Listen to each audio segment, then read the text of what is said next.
சுகாதார ரீதியாக ஏற்கனவே டாக்டர்மாரை விட்டு பரிசோதிச்சாச்சுன்னு சொன்னீங்க.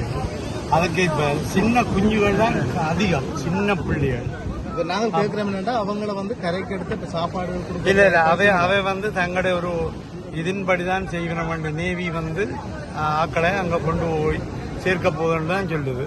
ஆனா சுகாதார ரீதியாக அவைக்கு பிரச்சனை இல்லைன்னு தான் நான் நினைக்கிறேன். ஏனென்றால் மயக்கமான நிலைமையில அப்படி மயங்கிப்பட்ட மாதிரி இயலா தன்மையோட ஆக்கள் இருக்குது. அது இப்ப அதுல கேட்கக்கூடிய மாதிரில கடல் சீற்றத்தினால பக்கத்தை அணைச்சு போட்டோட அணைச்சு சாப்பாடுகளை கொடுக்க முடிஞ்சது. அதுல இருந்த நேவிகளும் பார்த்து கொண்டிருக்கணும். அதால மனிதமான ரீதியான ஒழுங்குகள் நடைபெற்றுக் கொண்டிருக்கிறது. அது மியன்மார் என்று சொல்லுவேன். இப்ப நாங்கள் அதுல அவையோட அப்படி கதைக்கக்கூடிய மாதிரி மொழி பிரச்சனை போக அந்த சாப்பாடை அவையை கொடுத்துட்டு நாங்கள் திரும்புற நிலைமை தான் இருந்தது. எதிர்பார்ப்பு எப்படி இருக்குது? இப்ப ஸ்ரீலங்காவை வந்திருக்கிறாங்க, அவங்களோட இப்ப ஆறுதலா கதைக்க முடியாது. முதல் தேவை உணவை கொடுத்தாச்சு.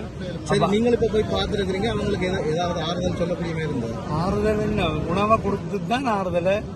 அந்த மருத்துவ கட்டமைப்பை ஏற்கனவே பார்த்தபடியால எல்லாரும் டாக்டர்மார் போய் பார்த்தபடியால அது சீரா இருக்கு. மற்றது நான் திரும்பவும் சொல்றேன், சின்ன குழந்தைகள் கூட இருக்கு, நியாயமான குழந்தைகள், சிறியவர்கள் இயலாமல் இருக்கணும்ன்றது தெரியுது. உணவு கொடுக்கப்பட்டது.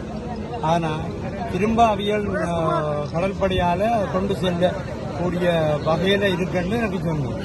அப்ப அதனால அது யோசிக்க தேவையில்லைன்னு நான் நினைக்கிறேன். நான் கேட்டேன், முதல் இந்த கதை கேட்கனா என்ன சாக வச்சுட்டு எடுக்க புரியலன்னா இப்போ போய் பார்க்கல. உள்ள எடுக்கிறதுல எங்க நாட்டில எதுவும் பிரச்சனை இருக்கா? அவங்க விரும்பி அவியல் என்னென்றால் இது அப்படியே திரும்பவும் சொல்றேன், சுகாதார பகுதியால பார்த்ததால அவைக்கு பிரச்சனை இல்லைன்னு அவை சொல்லுவேன்.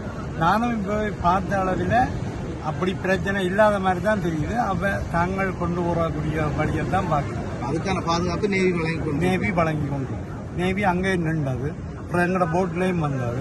மற்றது இங்கேயும் உணவு கொண்டு போய் கொடுக்குற ஒழுங்குகள்ல இருந்தது. 100க்கும் மேற்பட்ட ஆக்கள் இருக்குது. அடுக்கி வச்ச மாதிரி கிடக்காக்கள்.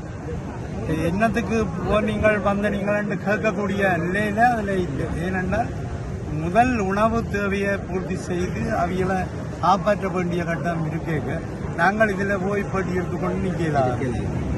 இப்ப சீரற்ற காலநிலை இருக்குது. இதே படகுல அவங்க அனுப்புறதுக்கு பிளான் பண்ணிருக்கேன். இல்ல, அவன் நேவி வருதான் கொண்டு தாங்கள் பாதுகாப்பா கொண்டு போகணும்னு சொல்றேன்.